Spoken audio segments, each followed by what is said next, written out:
სლოვაკეთში ათასობით ადამიანი აპროტესტებს ახალ კანონს, რომელიც არასამთავრობო ორგანიზაციების საქმიანობას ზღუდავს.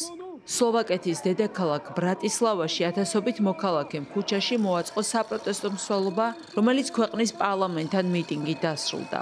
დემონსტრანტები აპროტესტებენ კანონპროექტს, რომელსაც კრიტიკოსები არასამთავრობო ორგანიზაციებისთვის საზიანოდ მიიჩნევენ. კანონპროექტი, რომელიც ამჟამად პარლამენტში განიხილება, დამტკიცებულია სლოვაკეთის პრემიერ-მინისტრ რობერტ ფიცოს კოალიციური მთავრობის მიერ. ფიცო ცნობილია თავისი პოპულისტური რიტორიკით.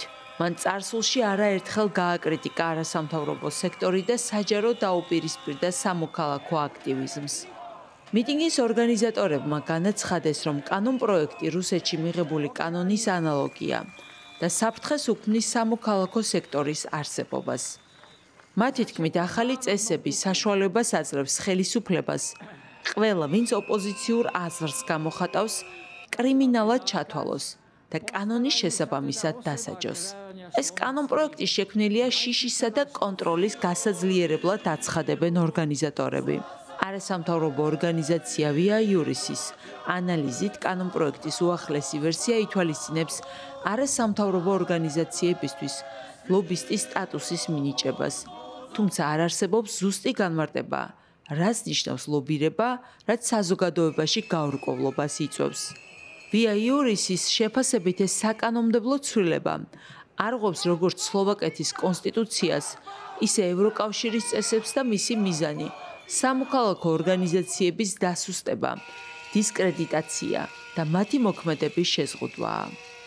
თავის მხრივ სლოვაკეთის მთავრობა აცხადებს, რომ კანონი მხოლოდ გამჭირვალობის უზრუნველყოფას ემსახურება. კერძოდ, არასამთავრობო ორგანიზაციების დაფინანსებისა და საქმიანობის გაკონტროლებას. საპროტესტო ტალღა უკავშირდება რობერტ ფიცოს ბოლო ვიზიტს მოსკოვში, სადაც ის შეხვდა რუსეთის პრეზიდენტ ვლადიმერ პუტინს.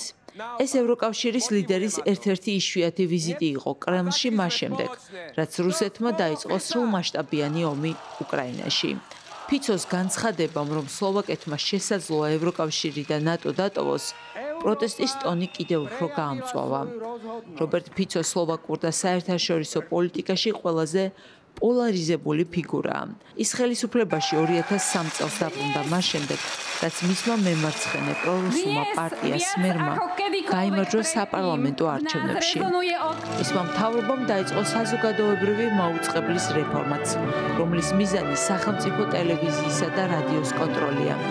ასევე სისხლის სამართლის კოდექსში შევიდა ცვლილება, რომელიც ანტიკორუფციული პროკურატურის გაუქმებას ითვალისწინებს. ექსპერტების შეფასებით ამ გადაწყვეტილებით სლოვაკეთში უნგრეთის მსგავსად ავტორიტარული რეჟიმი დამყარდება.